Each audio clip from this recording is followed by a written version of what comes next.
Ontem nós conversamos um pouco sobre esse assunto, rejeição. E aí, me parece que o negócio pegou bem na pereba. E os irmãos começaram a perguntar: pastor, continue e termine, né? Porque a gente tinha só começado a falar sobre esse assunto. E então, alguns irmãos começaram a falar sobre: é bom que fale mais. Então, vamos conversar um pouquinho mais, amém? Você está vendo essa imagem aqui? Diga comigo: rejeição. Um inimigo oculto. Isso. É um negócio que nós temos que ajeitar. Meu filho, me ajude aí. O microfone está meio funho. Rejeição, inimigo oculto. Ai, ai.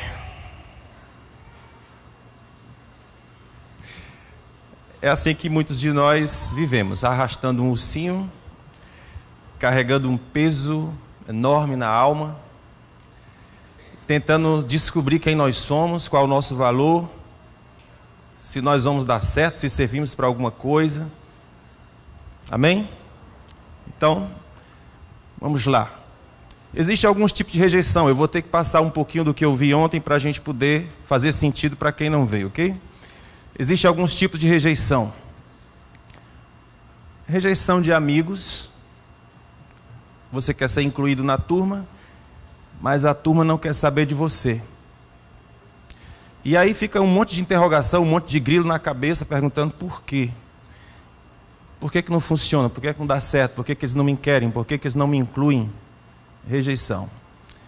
Existe outra rejeição que acontece no trabalho. Um monte de gente é bom, consegue sucesso, consegue simpatia, consegue ter respeito, admiração dos colegas de trabalho, consegue escalar sucesso na empresa, consegue vender. Ele é desejado quando chega, as pessoas querem saber dele, fala sobre ele, a festa começa quando ele chega, mas tem um que, por que é que eu não consigo entrar? Não é? Então, ele enfrenta uma rejeiçãozinha aí. Existe uma outra rejeição, que é terrivelmente dolorosa, que é a rejeição afetiva. É o abandono da pessoa que nós escolhemos amar. Nós escolhemos viver. Construímos uma história juntos. Nós nos amávamos por um tempo, era tão bom. Eu pensava que eu tinha achado o maná do deserto. Coca-Cola. Não, Coca-Cola não. Uma outra coisa.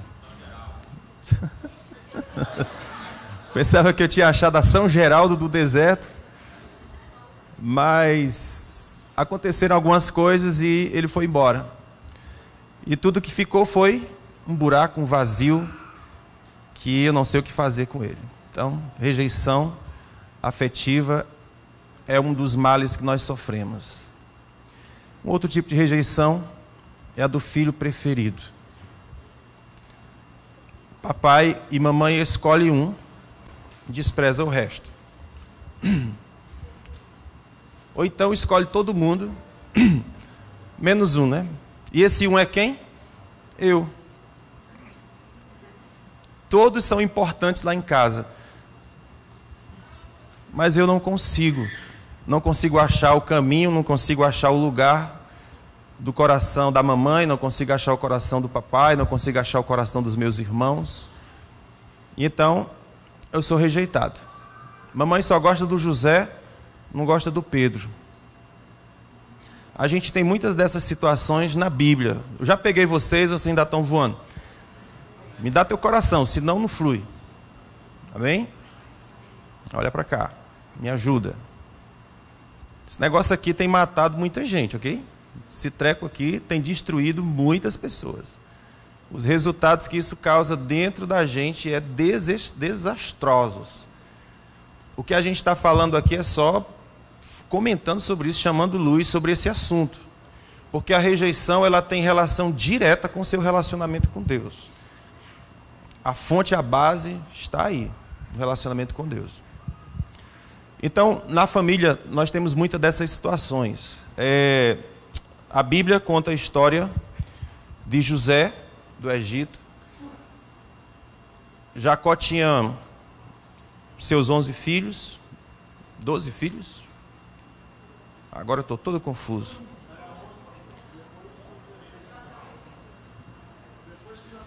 O José.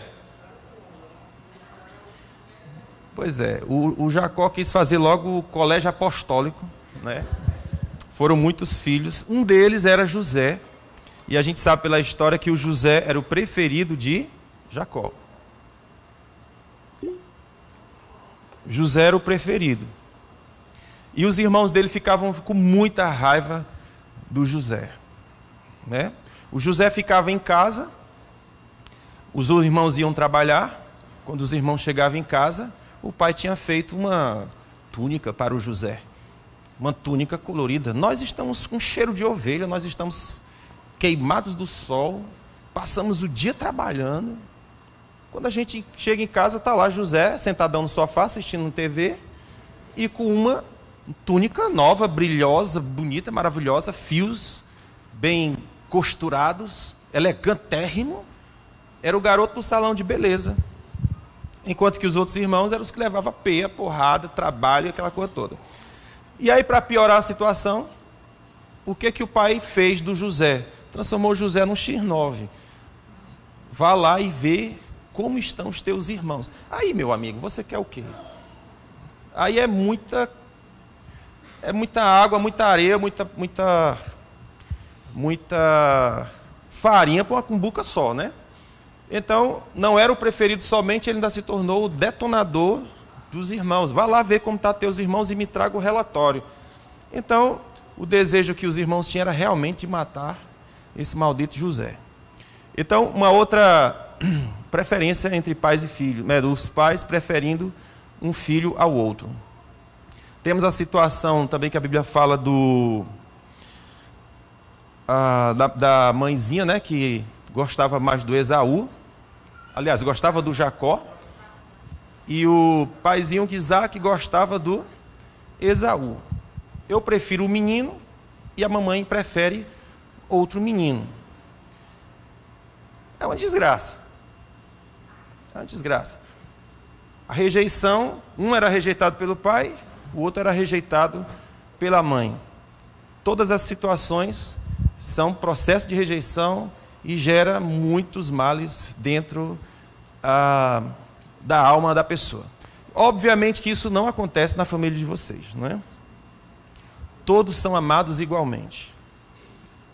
Você já percebeu que aquele que é o filho número 10, aquele filho que é nota 10, nem sempre é o que é mais preferido?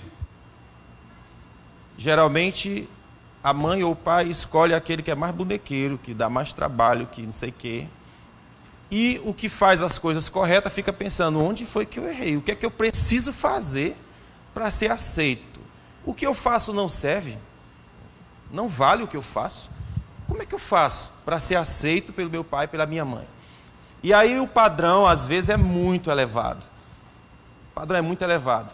E o menino e a menina vai ficar sempre naquele coeficiente de déficit. Eu estou sempre devendo. Eu não consigo alcançar o nível. E isso vai destruindo o indivíduo por dentro, porque eu não consigo. Entretanto, eu quero chamar vocês aqui para um ponto de justiça. Existem pais que preferem um filho ao outro, mas essa preferência ela ocorre por conta de conquista. E aí eu não quero tirar o mérito. Amém?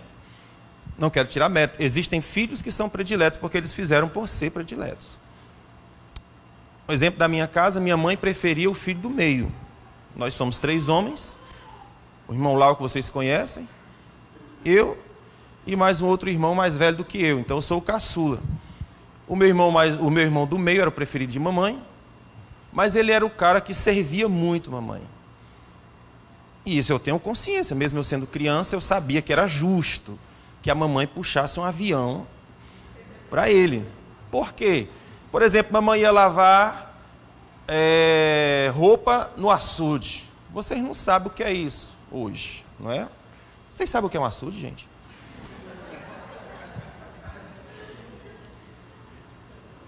Vocês não sabem o que é coisa boa. É lavar roupa no açude, porque vira uma festa, principalmente para as crianças. A gente pega piaba, certo? Piaba pegava uma garrafa PET, uma garrafa de coisa lá, fazia um furinho. A gente conseguia fazer furo até em vidro. Não sei como é que a gente conseguia essa coisa, mas a gente furava vidro. Como que eu não sei? E ali transformava numa arapuca para pegar piaba. Comia a piabinha assada com farinha. Você não tem ideia do que é coisa boa.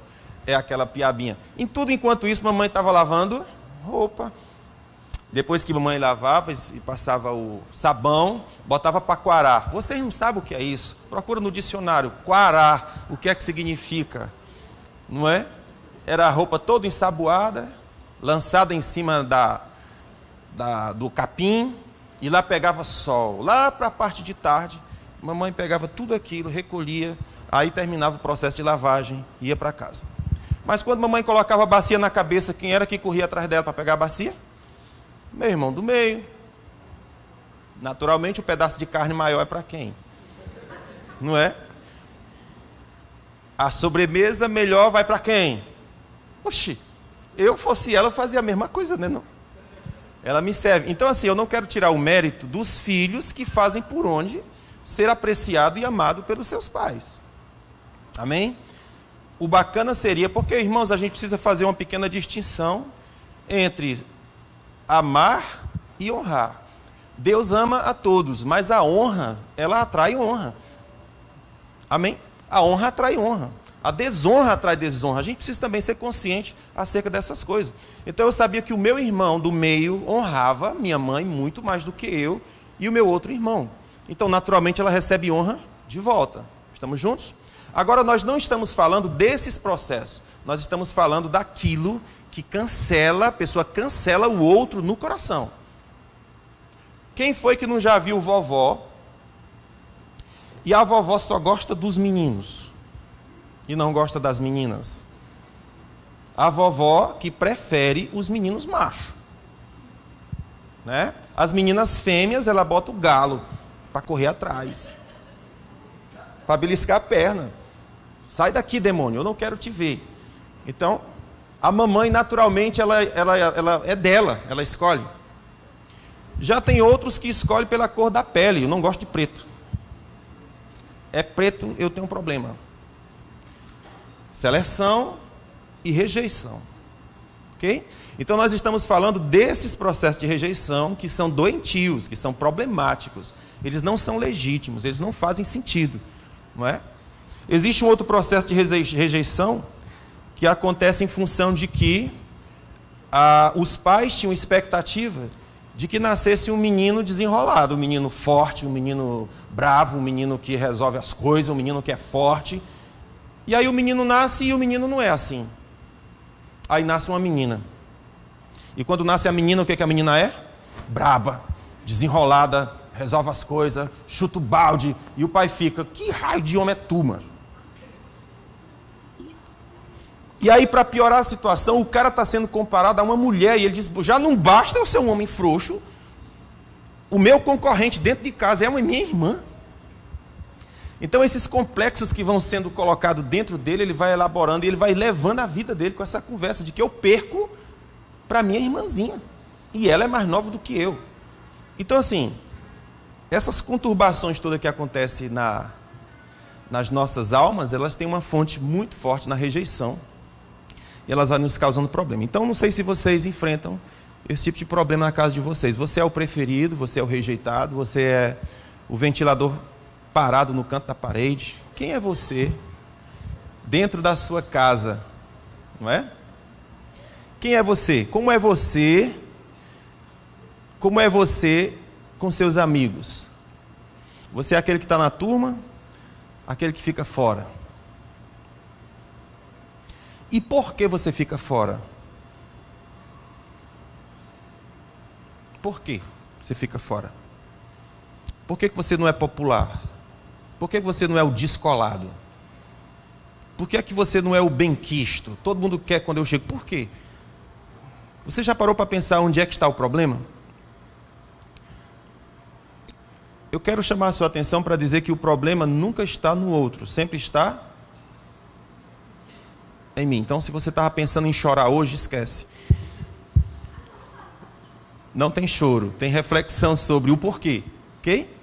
Porque as coisas são como são, não é por acaso, elas têm uma razão de existência. E é esse o ponto que eu quero colocar. Por que que é assim? Por que que eles não me aceitam? Ora, mas lá tem 10 crianças. Por que que só você está fora? Por que que você não é um dos 10? O problema é dos 10 ou o problema está comigo? E aí eu tenho que vasculhar dentro de mim e saber o que está acontecendo. O que que há? O que que houve? Então, no trabalho, como é que você é no trabalho? Você é o solicitado? Ou você é o último que é procurado? E por que que é assim? O problema é a equipe do trabalho ou o problema está comigo? No amor. Por que que começa um relacionamento e acaba e não prospera? É medo?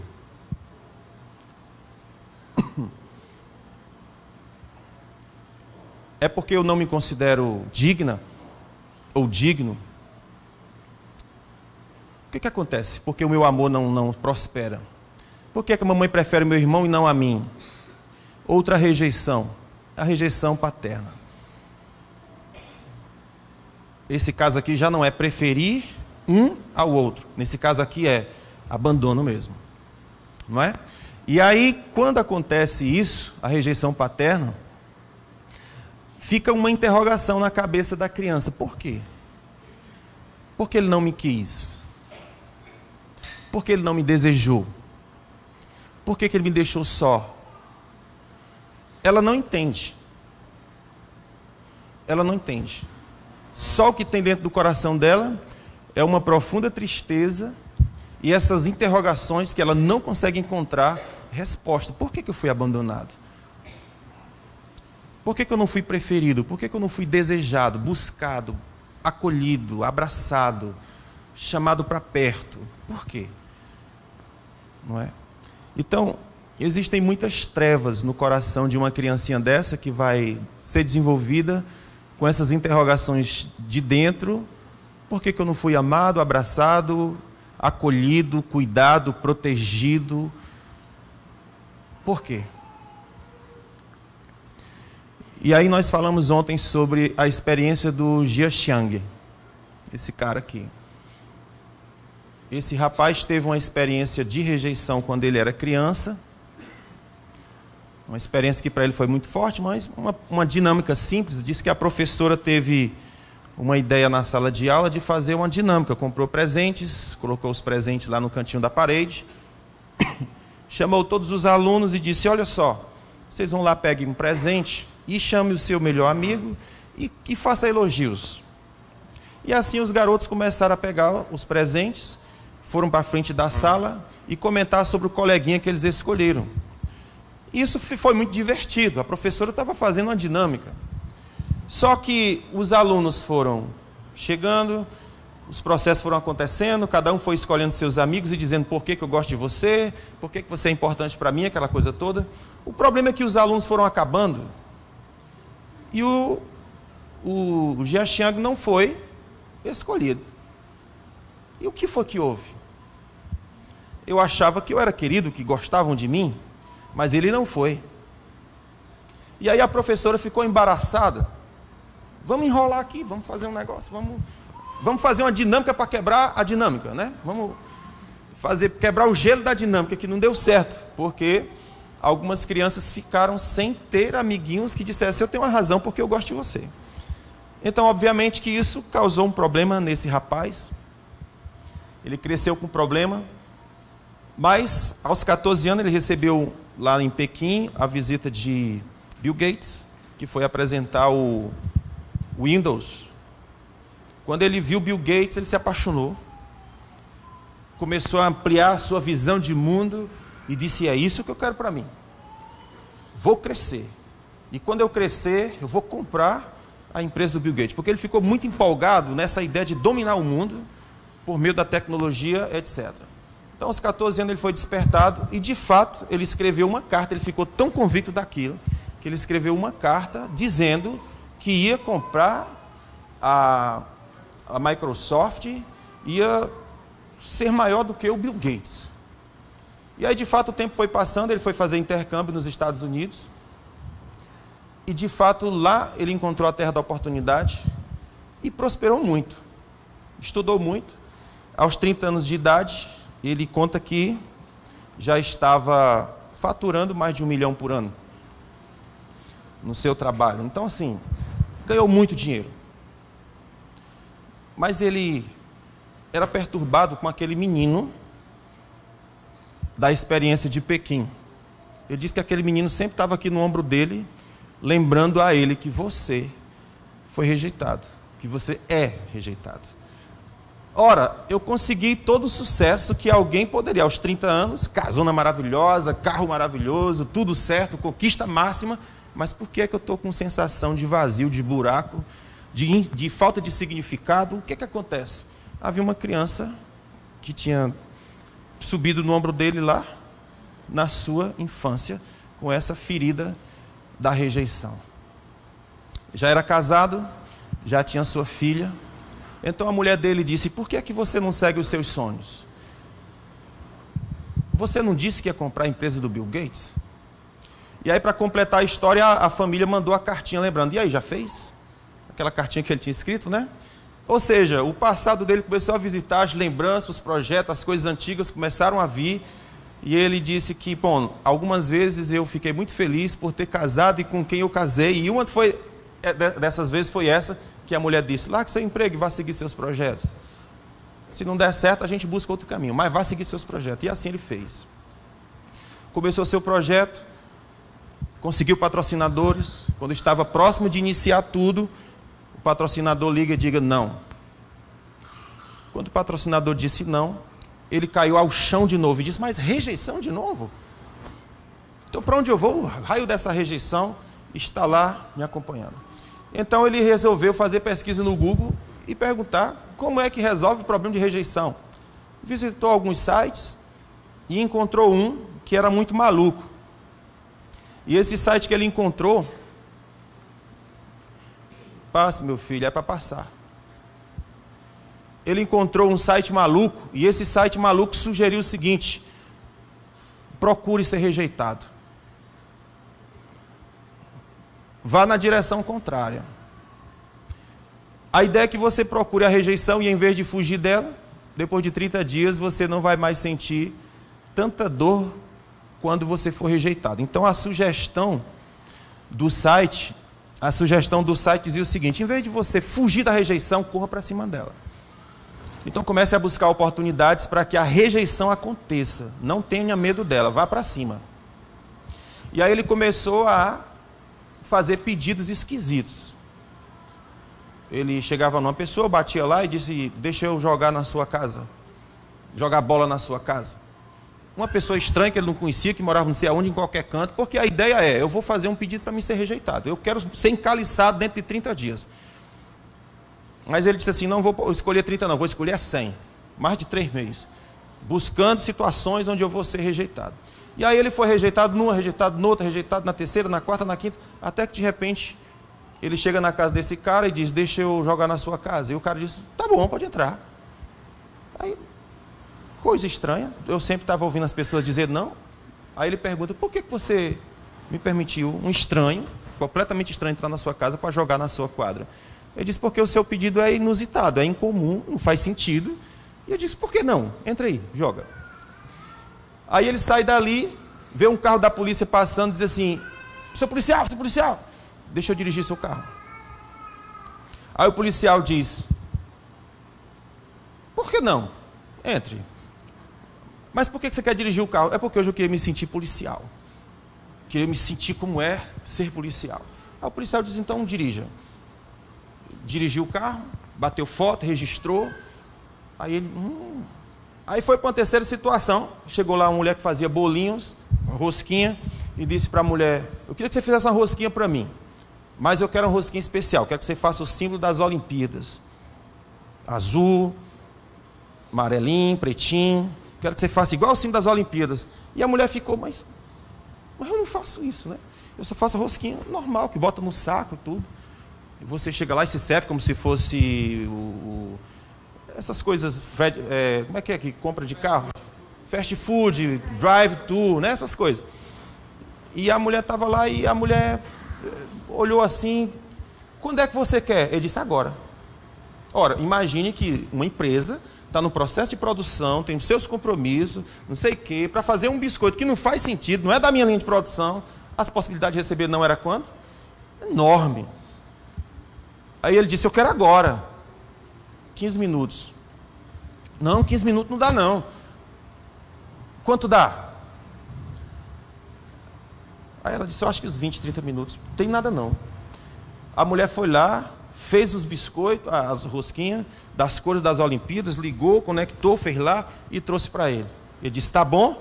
Tá ótimo, tá linda. Quanto custa? Nada. É presente. Aí ele, o que foi que aconteceu? E ele começou a perceber que agora, em vez de receber não, ele está recebendo o quê? Sim. E baseado nessa experiência que ele teve, o cara ficou muito mais milionário do que já era antes.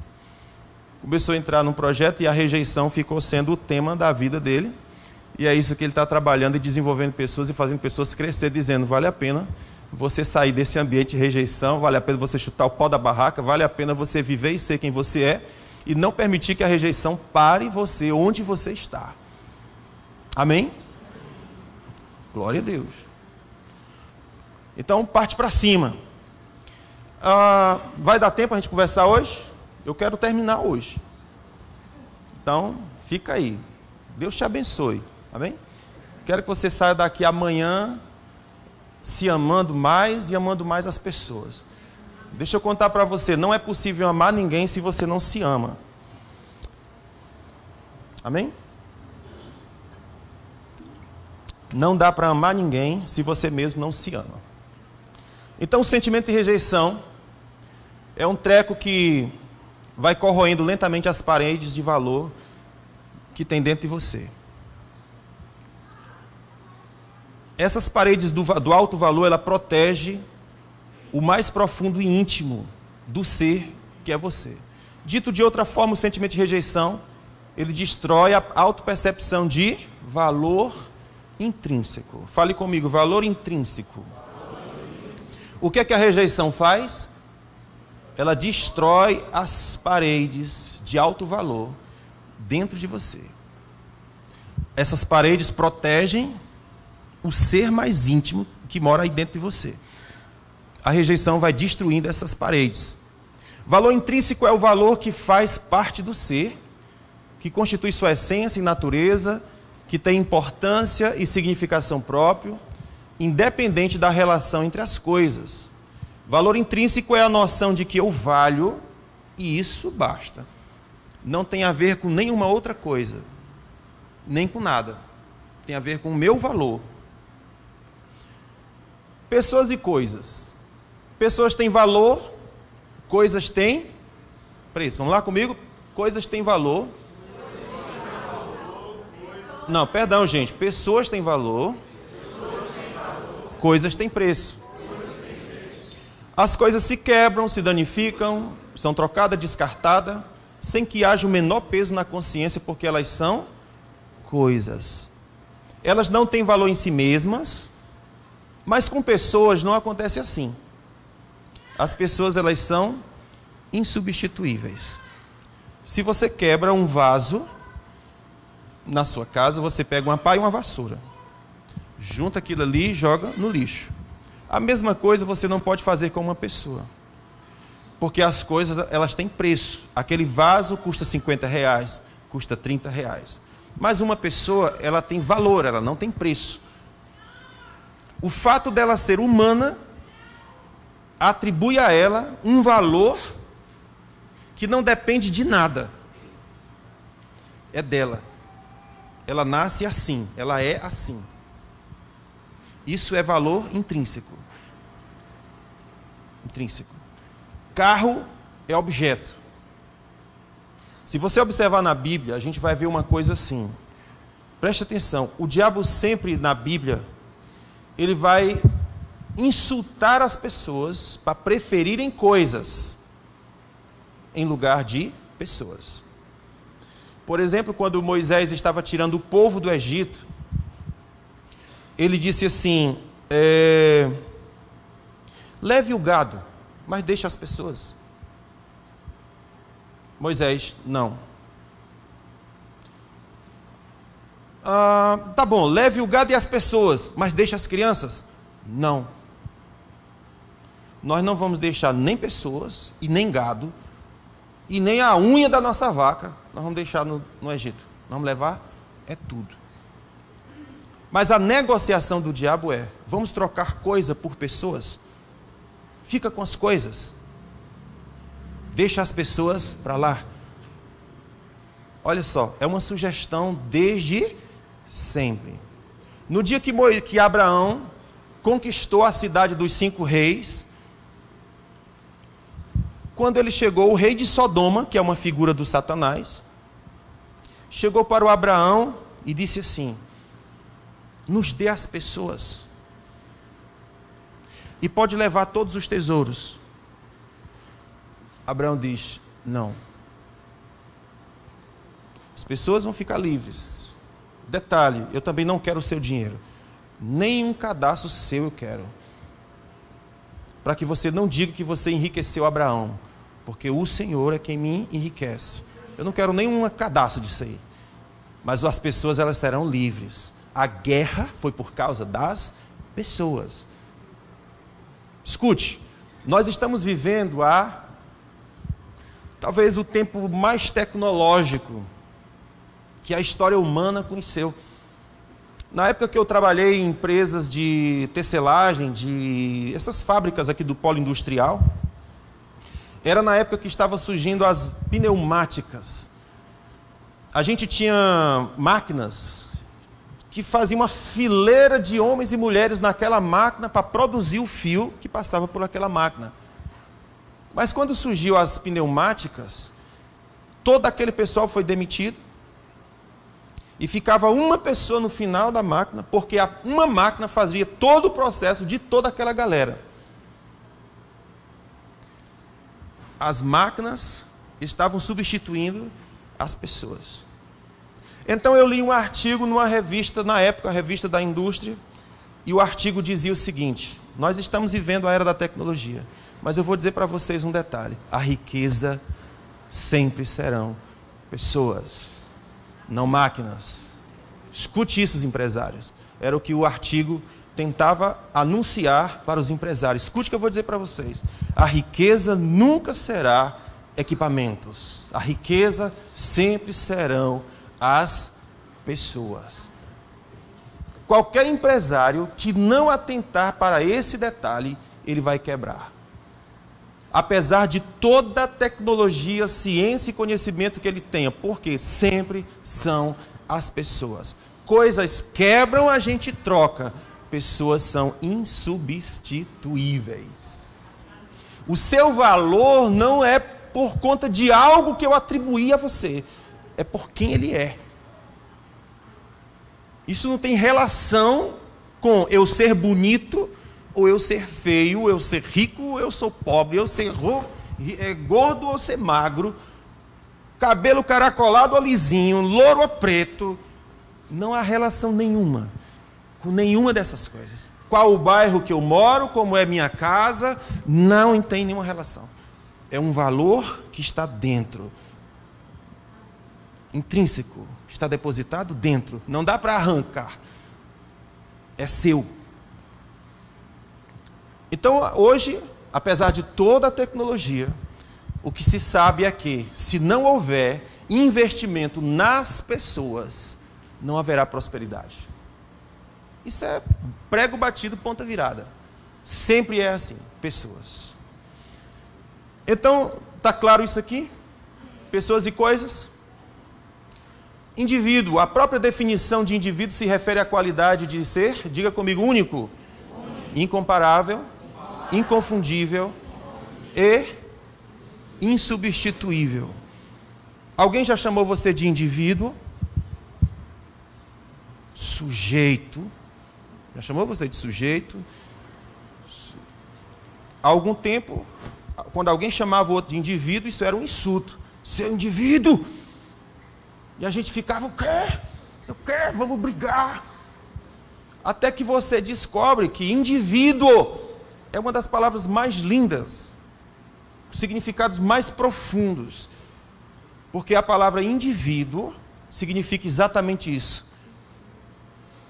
Qualidade, diga comigo, qualidade de ser único, incomparável, inconfundível e insubstituível. Vamos dizer junto? Único, incomparável, inconfundível, insubstituível. Você é insubstituível? Sim. O que você faz, uma outra pessoa pode fazer. O que você faz. Você tem uma função no seu trabalho, uma outra pessoa pode ir lá e fazer o que você... Tranquilo. Mas você jamais pode ser substituído. De quase 8 bilhões de pessoas na face da Terra, não há ninguém igual a você.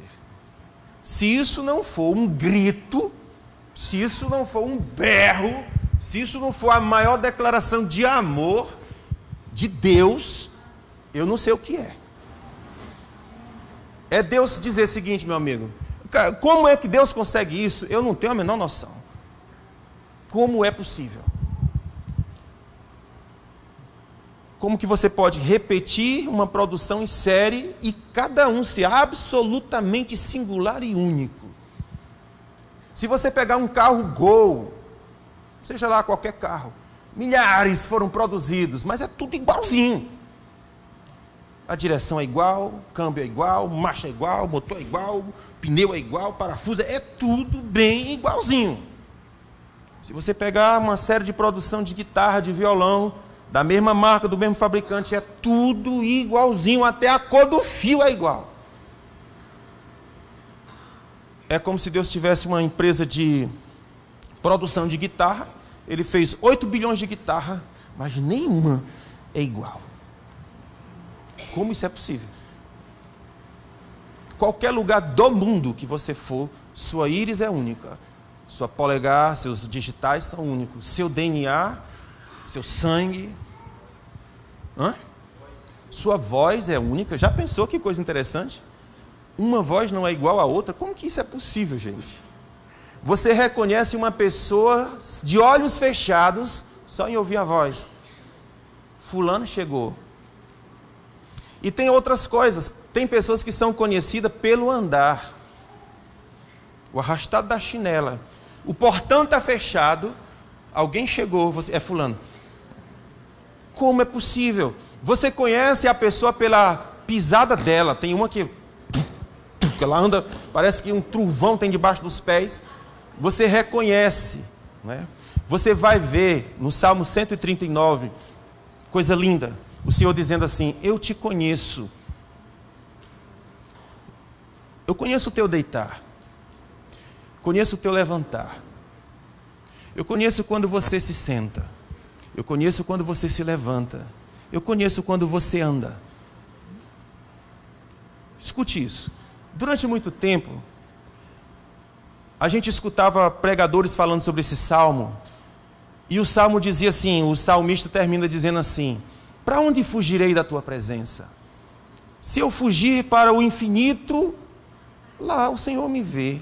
Se eu subir para o céu, é tua casa. Se eu for para o inferno, eu não vou fugir da tua presença. Para onde fugirei da tua presença?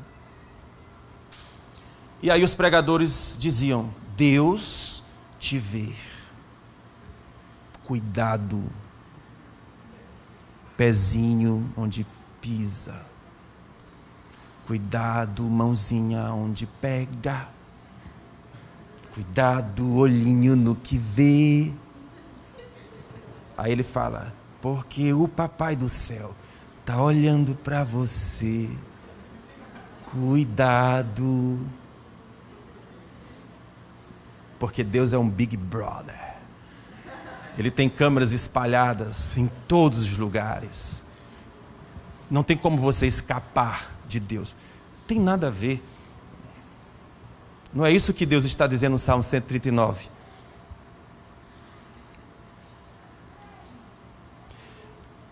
A cena de Deus ali é a cena de uma criança quando nasce. O papai entra no quarto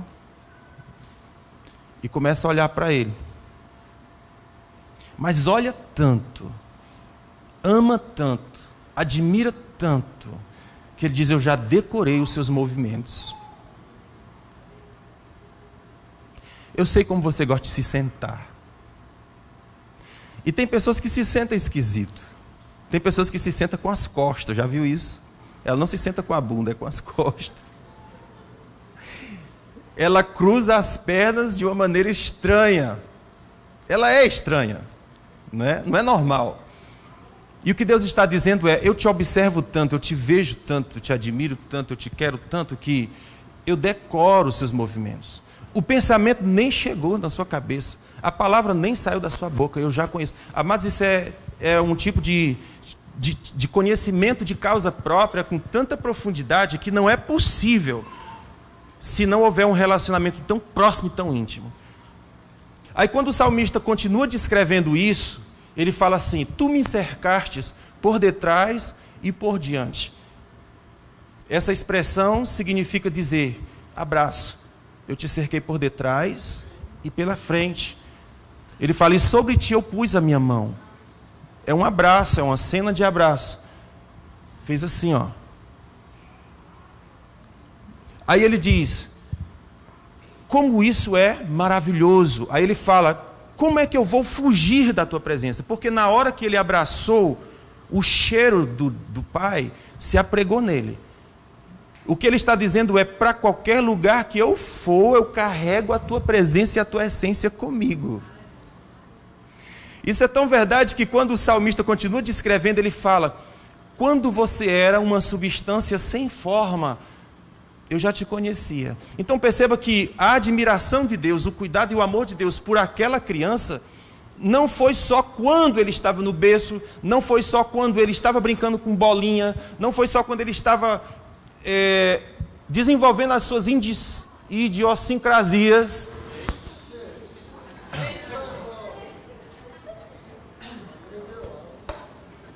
Idiosincrasia não tem nada a ver com idiota, ok? Idiosincrasias são características únicas, peculiares de pessoas. É aquilo que as caracteriza, elas são assim.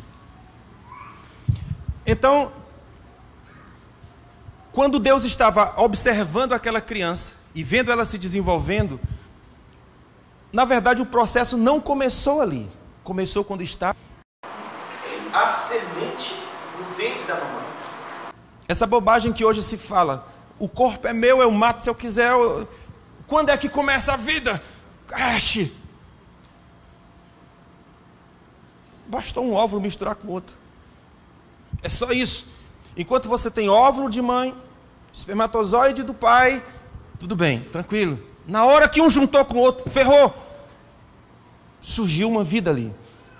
Juntou óvulo de mãe, espermatozoide de pai, a vida começou. Aí o Senhor diz assim, o salmista disse: quando eu era uma substância sem forma, no ventre de minha mãe, o Senhor me costurou. É como se você estivesse fazendo uma peça de tricô. É como se estivesse seguindo um desenho. O Senhor disse: eu comecei ponto a ponto te formar, te fazer ponto a ponto. O Senhor pessoalmente fez. Ele foi fazendo. E foi costurando aquele ser magnífico. Substância sem forma, no ventre da minha mãe, o Senhor começou a me costurar e a me fazer. Então esse menino nasceu, se desenvolveu, cresceu, nasceu, e agora o Senhor está acompanhando o processo dele, vendo ele se desenvolver em cada passo, em cada momento, e chega o ponto em que o Senhor o abraça e a sua presença o preenche de uma forma tão louca, que ele diz: eu não sei como que eu faço, ainda que eu quisesse, eu não consigo fugir da sua presença, porque a presença de Deus se impregnou em cada célula daquele ser, daquela criança. Perceba o que tem a ver essa pregação com a pregação. Cuidado, olhinho.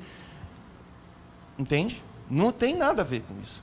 Na verdade, o Senhor está trazendo ali a maior declaração de amor que a gente já poderia imaginar e ver. Aleluia. 8 bilhões de pessoas, mais quase 8 bilhões, ninguém é igual a você. Isso é uma pancada de declaração de amor.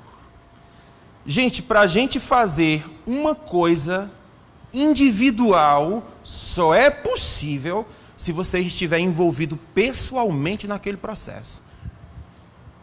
Não sei se você concorda com isso aqui. Tem que estar envolvido pessoalmente em cada um, porque um detalhe não é igual ao outro. Quando a gente produz em série, é tipo assim, vamos fazer 10 bolos. Faz os 10 bolos, bota na forma, taca no fogão, no forno. Quando termina tem o quê? Todos os bolinhos igual ali, né? Mas se você quiser fazer um bolo específico, como é que faz? Um por um. A quantidade de açúcar, quantidade de não sei de quê, bababá.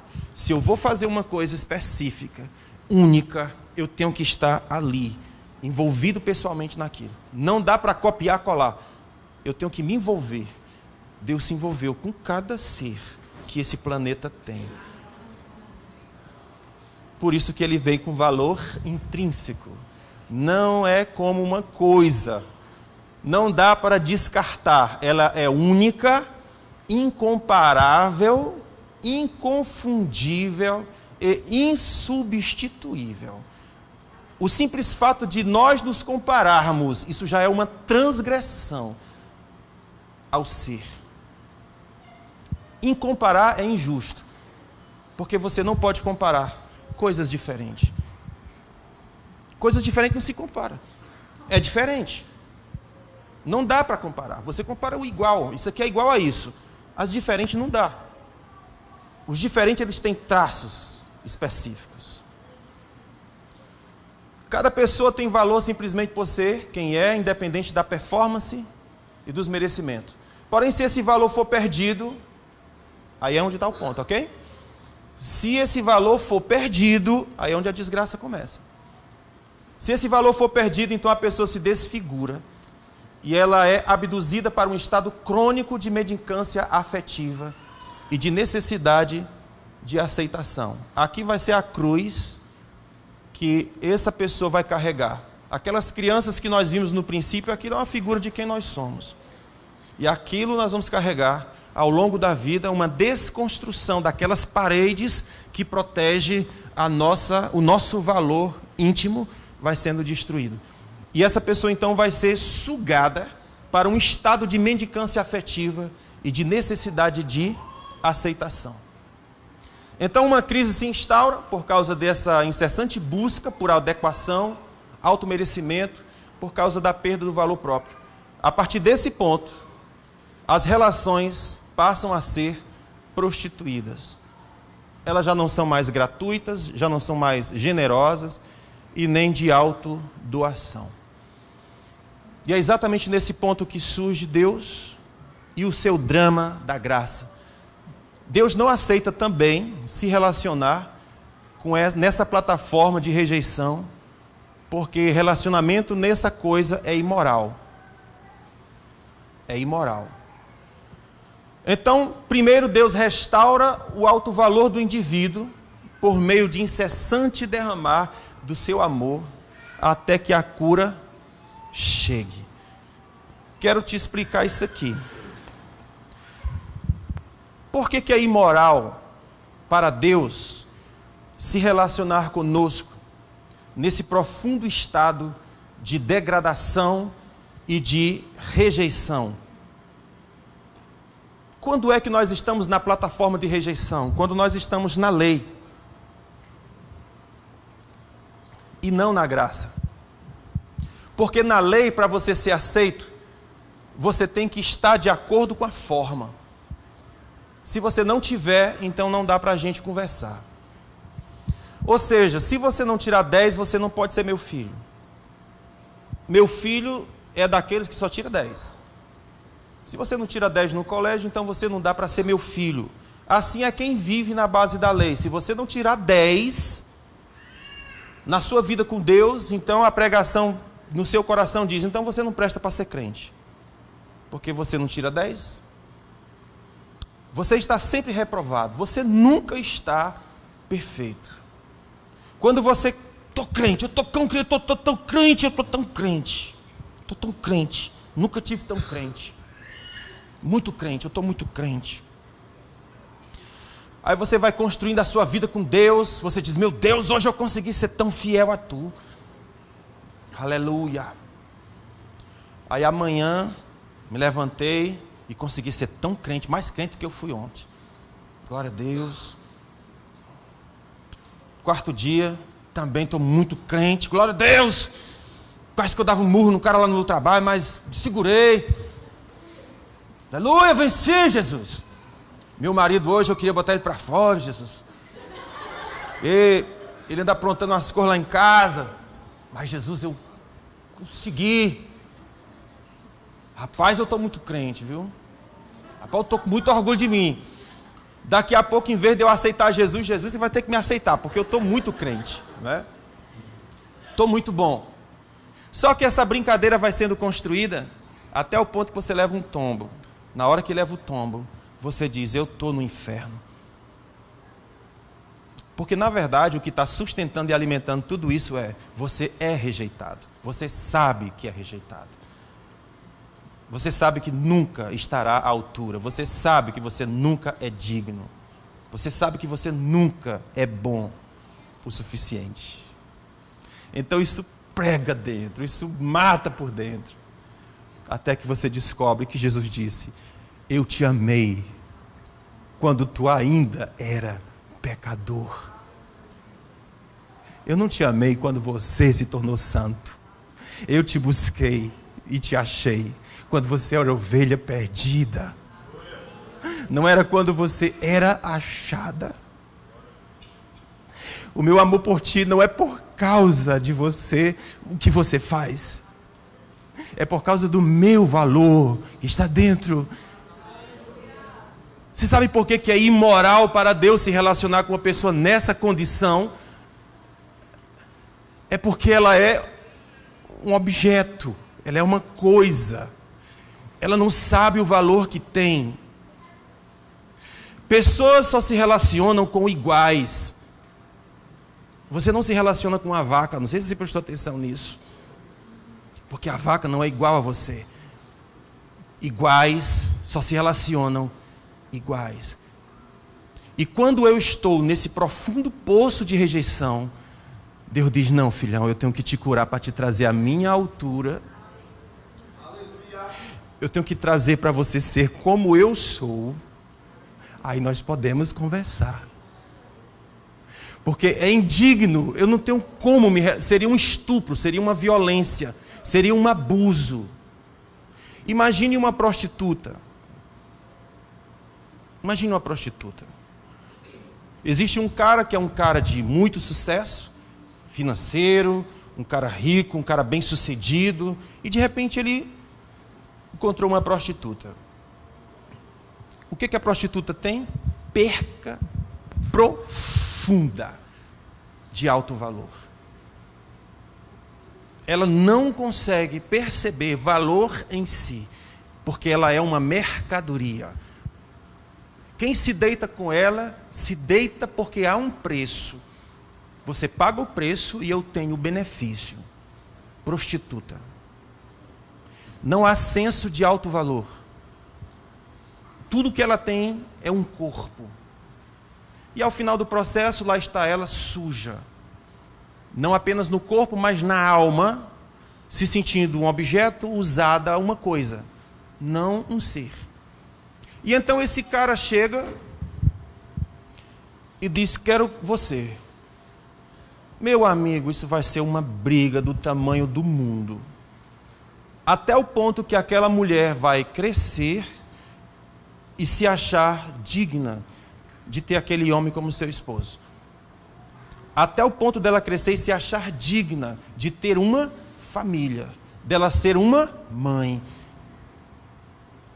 É um processo do tamanho do mundo para ela sair daquela condição, para ela subir à condição de ter um relacionamento de igual. Você percebe? De igual. Porque a gente só se relaciona com iguais. A gente não se relaciona com diferentes. É com iguais. Da mesma forma, acontece com relação a Deus. Então, quando eu estou na plataforma de rejeição, o Senhor diz, não, eu não posso me relacionar com você assim. Porque você está na plataforma da lei. Quando você sair desse ambiente, você vir para o ambiente da graça, onde você vai ser aceito, não pelo que você fez, mas por causa do meu amor. Aí diz, agora sim. Porque Deus está procurando se enxergar em você. E Ele está percebendo que você precisa enxergar Ele em você. Quando isso ocorre, amados, o diabo perdeu. A guerra acabou. Acabou, porque agora eu sei quem eu sou. O meu valor foi trazido de volta. Foi trazido de volta. Então a rejeição nada mais é do que essa pregação na cabeça o tempo todo, mostrando e lembrando quão profundamente rejeitado você é. Então eu preciso começar a tomar doses do profundo amor de Deus. Não é pelo que você fez, não é pelo que você parece, não. É por quem você é. Você lembra que no princípio Deus criou o Adão, boneco, soprou nele, e ele se tornou alma vivente? Mas na hora que Deus estava fazendo, disse, façamos o homem à nossa imagem, conforme a nossa semelhança. O homem é um espelho de quem Deus é. Mas nesse estado de queda, ele não se percebe assim. Nesse estado de rejeição, ele não se percebe assim. Ele se torna tão frágil, tão vulnerável, que qualquer pessoa pode abusar dele. E Deus diz, eu não vou abusar de você. Porque o seu valor não é pelo que você faz, é porque você tem a minha essência dentro de você. Então você vai sair daí e se tornar como eu sou, aí nós podemos andar juntos. Isso é graça.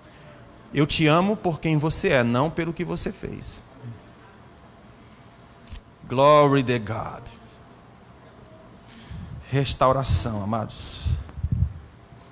Meu Deus. Vocês entenderam alguma coisa?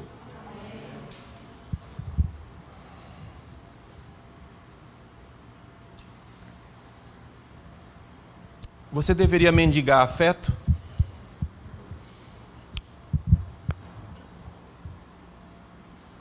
Mendigar afeto.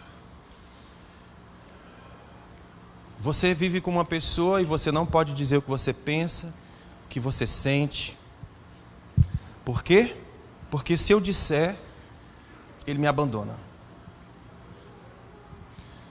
Rejeição profunda. Porque a pessoa que vai viver com você vai viver por quem você é. E você pode dar chilique, brigar, gritar, falar, dizer, não viver oprimido, porque você tem valor. Quando nós perdemos o valor próprio, a gente vira objeto, a gente se torna manipulado por pessoas e por situações. Mas quando eu estou seguro de quem eu sou, a pessoa vai te amar por quem você é. Eu vou citar um exemplo. Filme. Juro para vocês que eu assisti quando eu era bem jovem. Tem alguns filmes que eu acho muito bom, mas tem alguns que eu recomendo, tem cenas fortes e se eu recomendar, os irmãos vão assistir. Então assista o filme Extraordinário, pronto.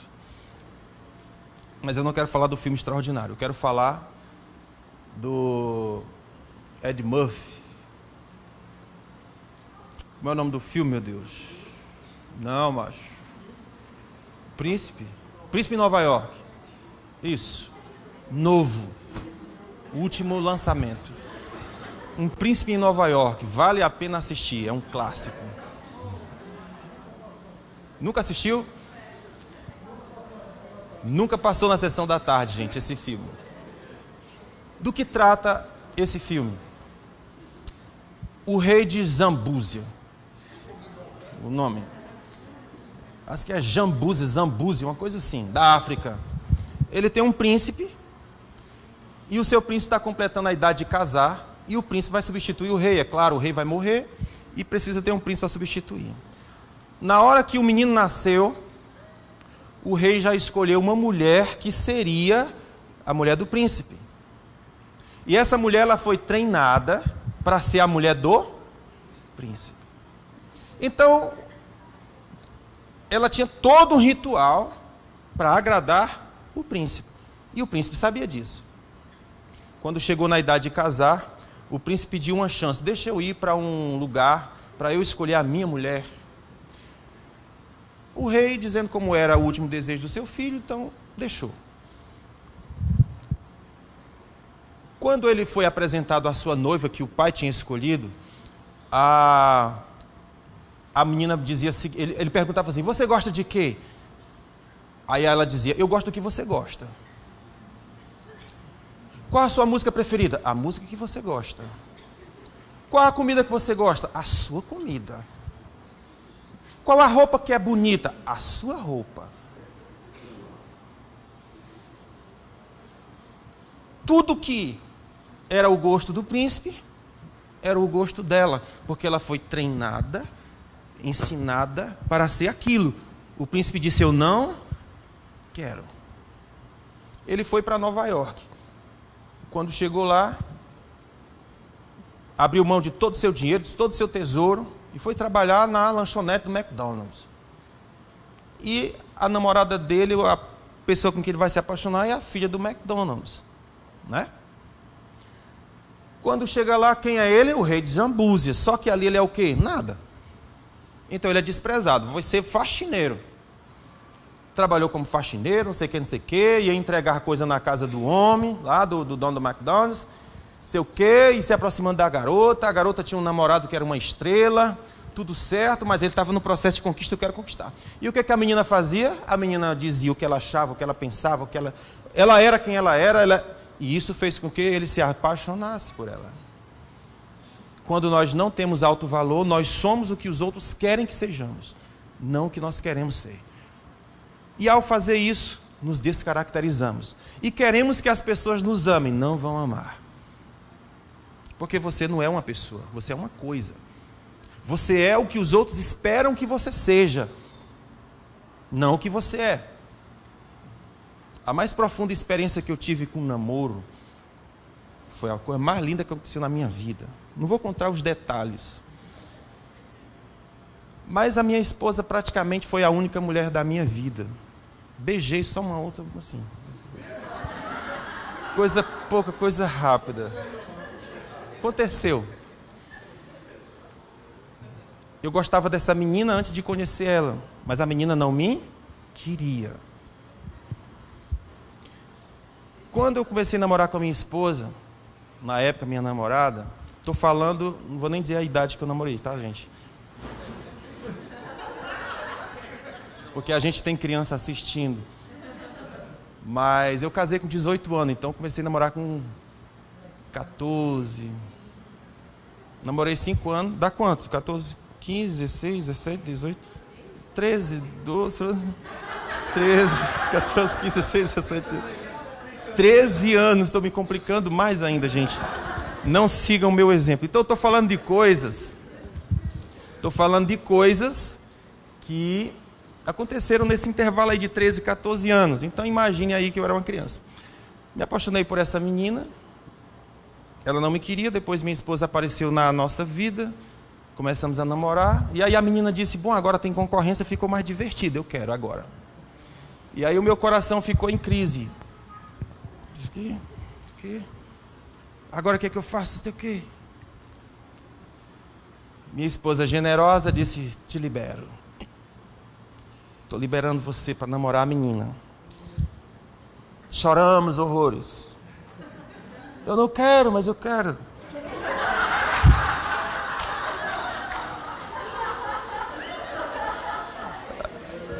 Aí, terminamos, eu fui atrás da menina. E a hora foi uma festa, aleluia, conquista. Só que a menina era chique. Ela trabalhava em casa de família e ela era toda empinada, toda. E aí, para eu atender às expectativas da menina, eu tinha que também ser o quê? Empinado. Então, tinha toda uma postura, né? Um jeito gentleman de ser. E eu disse, mas eu não sou assim, gente. Eu sou do que se senta no chão, eu sou do que come com a mão, eu sou do que... Não sou assim. E aí eu comecei a perceber que eu já não era mais eu. Já disse, está errado. Quanto tempo eu vou aguentar sendo quem eu não sou?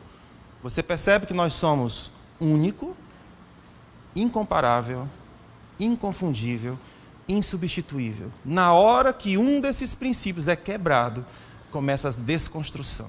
Você já não é mais quem você é. Então, dizer não faz parte. Eu não tenho que dizer sim para ser aceito. Eu tenho que dizer quem eu sou. E a pessoa que quiser se relacionar comigo, vai se relacionar comigo por quem eu sou. Isso é senso de valor próprio. Se eu tenho senso de valor próprio, eu não vou mendigar para ser aceito pelos meus colegas do colégio.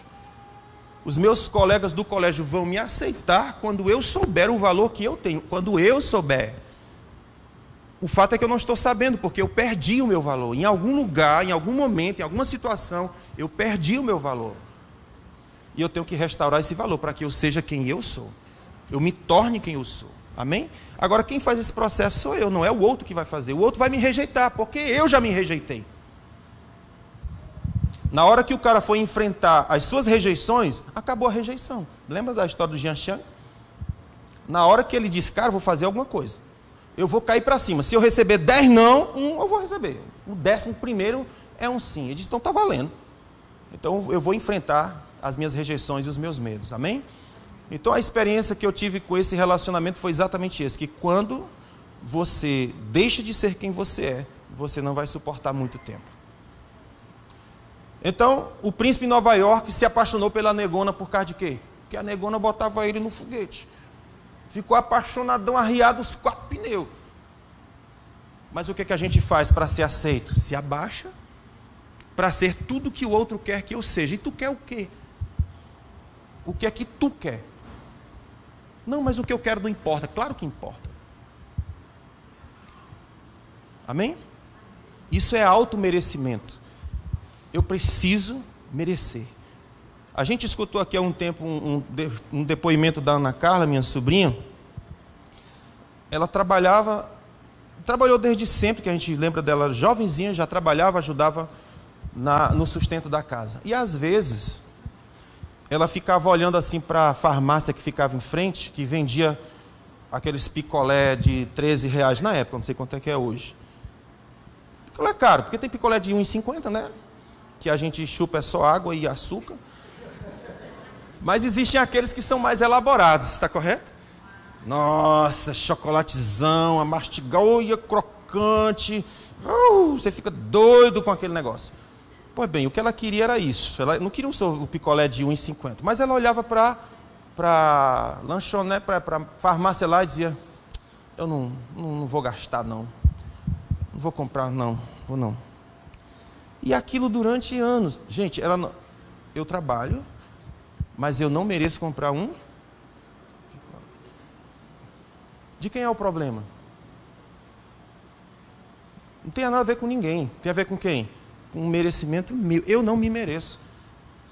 Eu vou comprar uma roupa para mim. Não, compra aquela lá do Beco da Poeira mesmo, aquele lá. Não é? Porque eu vou comprar uma blusa... Eu não mereço. Claro que você não vai dizer eu não mereço, mas o que está por trás é esse conceito, essa ideia, eu não mereço. Eu e minha esposa fomos uma vez lá no Shopping Guatemi, não temos o hábito de ir, mas fomos. Quando a gente chegou lá, tinha uma feira de automóvel dentro do shopping. Eu digo, caraca, que é isso? Obviamente que eu passava 500 metros de distância. A minha esposa pega pela mão e diz, bora lá? Eu digo, filha... Aí uma coisa boa, é porque na época a gente já estava sendo impactada por palavra de fé. Declare, creia, sei o quê. Creia no impossível, veja o invisível, diga, faça. Aí quando chega na hora de fazer. Sei o quê. Aí nós fomos. E aí... Porque assim, pobre chegou, os caras já sabem, é pobre, né? Então, o anúncio já chegou primeiro. E aí, como é que tá? Beleza? Beleza. Bonito, né? É. Okay. Bora, filha.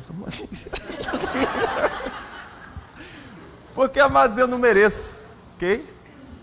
O senso de não merecimento está lá.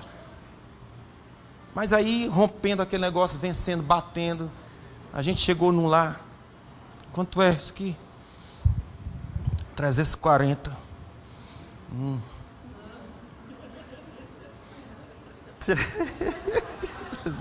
340. E eu sei que os 340 devia ser a versão básica, né? Porque na hora que começar a colocar os acessórios, devia chegar a faixa de 500. Oh, bonito, muito lindo. Aquilo ali tem 7 lugares, ótimo, não sei o quê. Mas é a briga com o auto-merecimento. O que a gente fez? Eu trouxe um catálogo. Vemos lá, olhamos, não sei o quê. O vendedor até que foi gentil, assim, não disse, cara, vocês têm cara de pobre, sai daqui, não dá não. Ele não fez isso. Fez isso não. Ele foi, até que foi gentil, eu que estava constrangido e tal. Porque, tipo, não é meu nível, né? Então, o que eu estou vendo esses negócios aqui? Eu sei que eu peguei um cartazinho e a gente aprendeu a história de colocar imagens, né? Escute isso. Colocar imagens. Aí eu peguei, era um Grand Cherokee, o que eu olhei, tá bom? Estou logo dizer para vocês aqui. Era um Grand Cherokee preto.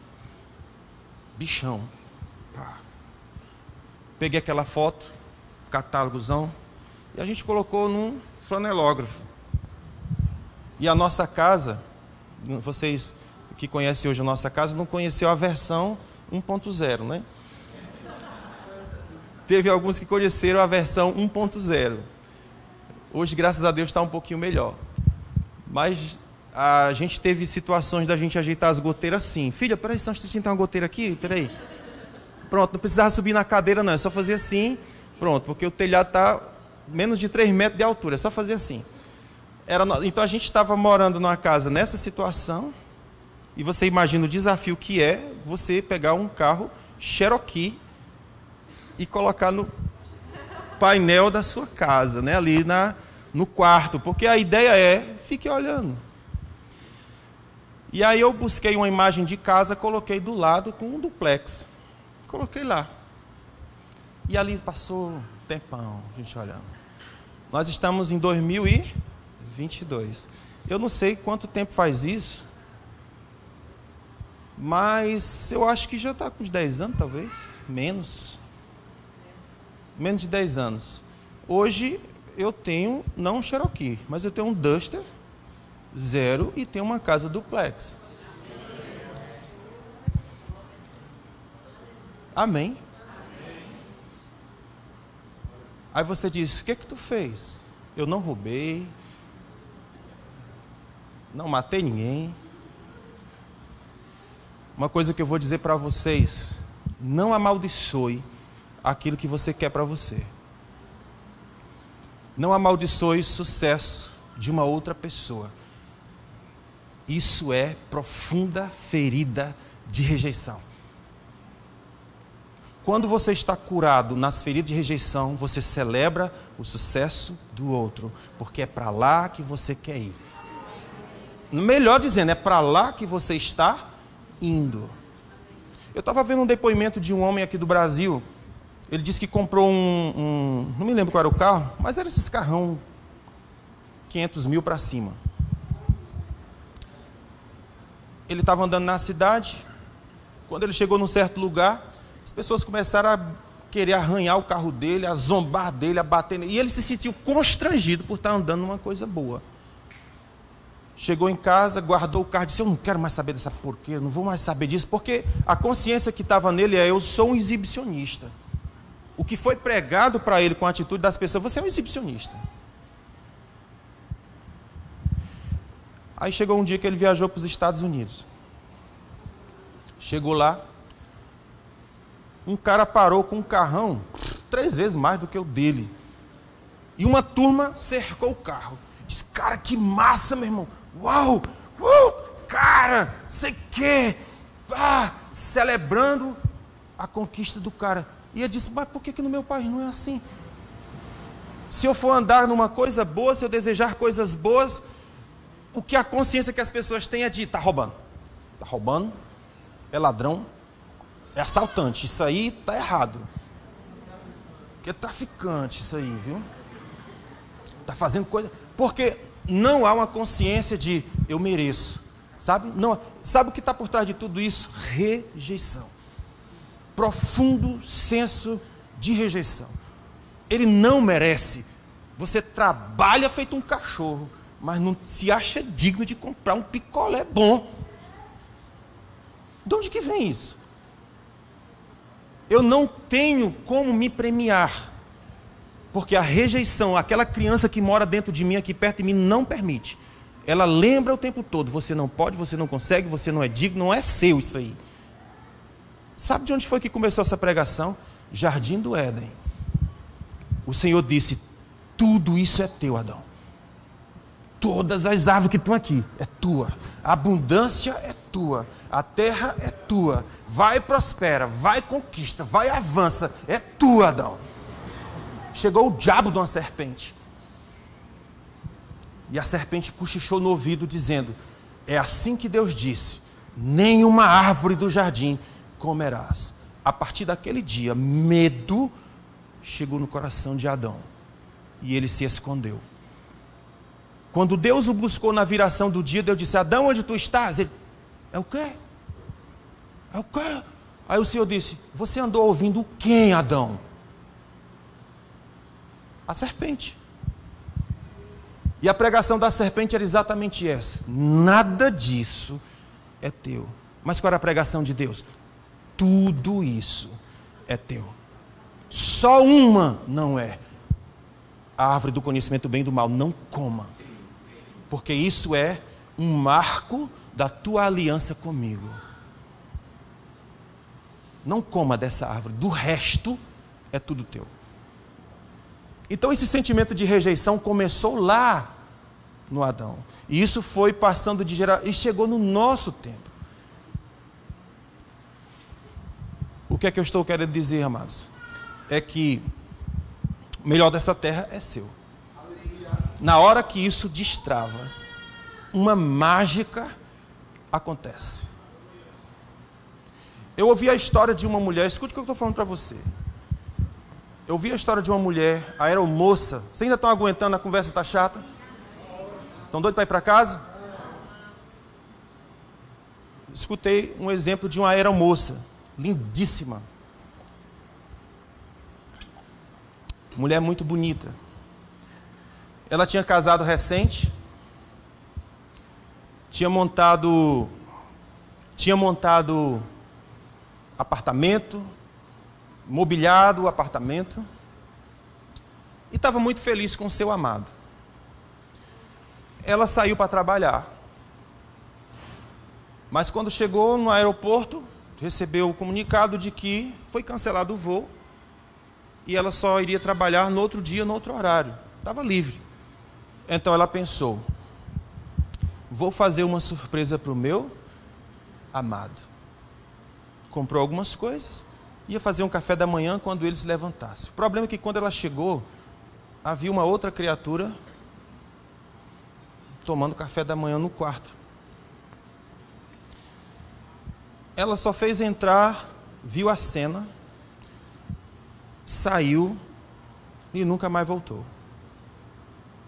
Ela simplesmente riscou essa vida e essa experiência da história dela. Passou-se o tempo e ela começou a perceber que, sendo ela lindona, bonitona, maravilhosa, se ela tivesse cercada de 3 amigas, quem chegasse falava com as amigas, não com ela. Se interessava em namorar com as amigas, não com ela. E aquilo começou a perturbar ela. Eu, como assim? Porque se fosse possível comparar, eu sou mais bonito que as 3. Por que eles querem, ela não quer a mim? Aquela ferida de rejeição estava destruindo as paredes de alto valor dela. Enquanto isso não for resolvido, nós vamos estar sendo roubados, feridos, impedidos de prosperar e crescer. Amém? Então vocês entendem que há uma necessidade de nós fazermos algo com relação a isso? Essa consciência de que o Senhor nos deu a terra e disse: prospere, cresça, é seu. Todas as árvores do jardim são sua. Não há rejeição da parte de Deus com relação a nós. Não é essa a pregação dele. A pregação dele é de aceitação. Você é meu filho. Não é o seu merecimento que faz você ser quem você é. Eu fiz você quem você é. O teu valor está em você. Estamos juntos? Então nós precisamos vir ao Senhor e se deleitar no seu amor para conosco. E é o seu amor conosco que vai curando esses processos. Escute, não é homem que vai curar a sua ferida. Ah, eu vou casar, vou conseguir uma pessoa legal, e essa pessoa legal, vai dar certo. Aí você casa. Quando casa, você percebe que nada mudou. Aí você pensa assim: eu acho que é o filho. Aí você diz: é mesmo, vamos fazer. Aí faz o menino, aí nasce o menino. Agora você tem um marido, mas não se resolveu por dentro. Chegou uma criança e você diz: como é que cuida? Como é que você quer? Uma tribulação. Eu digo: o que eu estou fazendo da minha vida? É porque você está buscando no outro, nos outros, fora de você, algo que só se resolve dentro, não fora. Então, enquanto as paredes de alto valor não forem restauradas, toda relação que você tiver vai ser prostituída. O que é que significa relação prostituída? É que você tem que pagar um preço, você tem que fazer algo para ser digno daquilo. É uma relação prostituída. Não é a prostituição no sentido concreto que a gente fala, mas é para entender o que é que nós estamos dizendo. Não é quando a gente ama uma pessoa por quem ela é, essa relação é gratuita. Você não tem problema em servir. Nós temos hoje um problema seríssimo, tipo: eu não quero um homem mandando em mim. Vocês já viram isso? Rejeição, filho.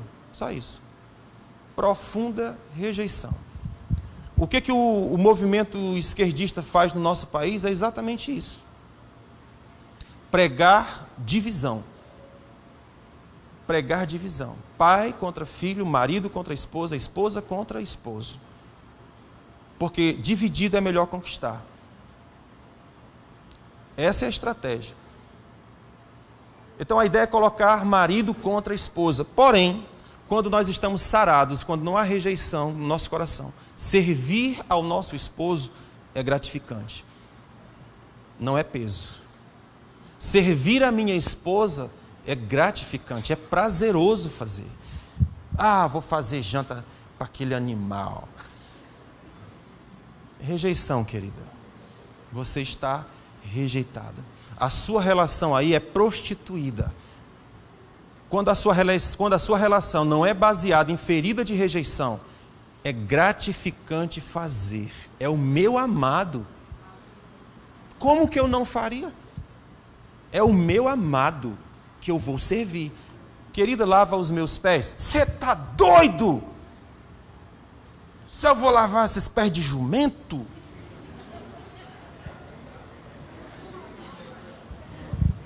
A coisa mais prazerosa é você sentar, bacia, água quente, bote aqui seus pés, meu amor. E você esfoliar, esmerilar. Esmerilar os pés do seu amado. Hã? O quê? O casco, exatamente, esmerilar o casco, perfeito. Não é? Mas se nós estivermos baseados em relações prostituídas, tudo que a gente consegue pensar é: você não merece. Qual é o preço para eu fazer isso? Porque tudo que você faz é uma relação paga. Não é gratuita, não é generosa, não é voluntária, não é espontânea, não é porque eu gosto, não é porque eu quero. Amados, Deus não aceita uma relação menos do que isso. Por que é que você vem para a igreja? Ah, eu venho para a igreja porque eu tenho medo de ir para o inferno. Esquece, irmãozinho, você não entendeu nada. Uma vez uma família chegou aqui na igreja, esfacelada, família destruída. Graças a Deus chegou. pediu nossa ajuda, chegamos juntos, a família foi restaurada. Logo em seguida o marido chegou e disse: pastor, o que foi? Vou congregar aqui. Que bom, meu irmão. Aí ele perguntou: como é o negócio do dízimo aí? Como é que a gente paga? Como é que faz? Eu digo: meu irmão, você não entendeu nada. Aqui não é cabaré que você chega e paga e usa. Você não entendeu nada. Toda relação que é baseada em pagamento é relação prostituída. A relação de Deus é uma relação de coração, não é de pagamento. O espírito de rejeição, ele nos coloca nesse lugar em que eu tenho que merecer, eu tenho que pagar, eu tenho que fazer para usufruir e desfrutar. E Deus disse: você não precisa disso. O jardim é teu. Antes de você nascer, eu já tinha feito. Entra e desfruta. Isso é o meu amor por você. Amados, a graça, ela nos derrama tanto, ela nos enche tanto, que a gente fica constrangido de não se entregar a Deus. É assim que Deus faz. Ele diz: eu vou te... Não tem pagamento. É tipo assim: o Senhor curou 10 leprosos, só um voltou para agradecer. Se a relação de Jesus fosse prostituída, ele diz: o próximo que vier eu dou um chute na bunda. Ora, eu curo 10, só um égua volta para dizer: obrigado aí, hein? O próximo que vier eu vou dar um chute na bunda. Vá para lá. O quê? Jesus fez isso? Não. 10 curou, um voltou. Passa uma viúva: qual é o seu problema, filho? Meu filho morreu, ressuscita. Passa uma mulher, fluxo de sangue: qual é o seu problema? Eu não tenho cura, fica curado. Passa uma, está lá, estou encurvada há 18 anos, recebe. É assim que Deus faz, é teu. 5.000 pessoas com fome, o que vocês têm? 3 pães e 2 peixes. Coma todos, recebam, recebam, recebam. Incessante, é fonte de amor eterno derramado, até o ponto que você chega e diz: eu estou constrangido em não te amar. Entende? É igual aquela mulher pecadora que Jesus estava na casa do fariseu, e ela chegou, se meteu lá no meio de um monte de homem, quebrou aquele perfume, jogou sobre Jesus, não é? E o pessoal dizendo: que desperdício, derramar esse perfume na cabeça de Jesus. Aí Jesus fala: eu cheguei na tua casa, cara, e você não lavou a minha cabeça. E essa mulher está me ungindo com óleo precioso. Aí não bastasse, a mulher se abaixou e chorava incessantemente, banhando os pés de Jesus, enxugando com seus próprios cabelos, porque ela não tinha toalha. Então eu vou enxugar com meus cabelos mesmo. Ato de profunda adoração e quebrantamento. E os homens com o coração duro, dizendo: se fosse profeta, sabia quem é essa quenga. Era isso que passava no coração deles. Mas Jesus estava vendo uma quenga? Não. O que ele estava vendo? Uma mulher que estava sendo curada. Curada. A sua rejeição acabou de acabar.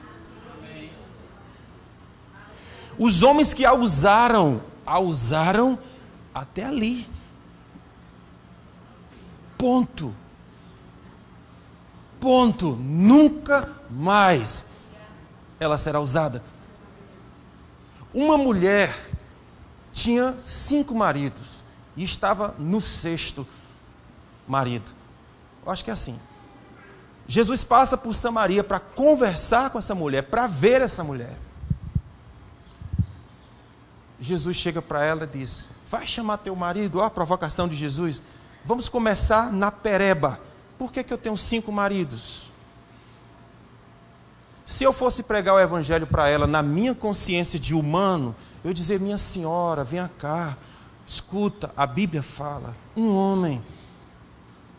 É assim que a Bíblia ensina. Tu tens 5, tu não presta não. Mas o que Jesus olha? Ele diz assim: por causa da ferida de rejeição, ela foi para 1, e ela percebeu, não resolveu meu problema. Ela disse: vou para o 2º, o 2º não resolveu meu problema. Ela disse: então eu vou para um 3º, mas o 3º não resolveu o seu problema. Ela disse: então eu vou para um 4º, o 4º também não resolveu o seu problema. Ela foi para o quinto também não resolveu o seu problema. Mas aí chegou um sexto.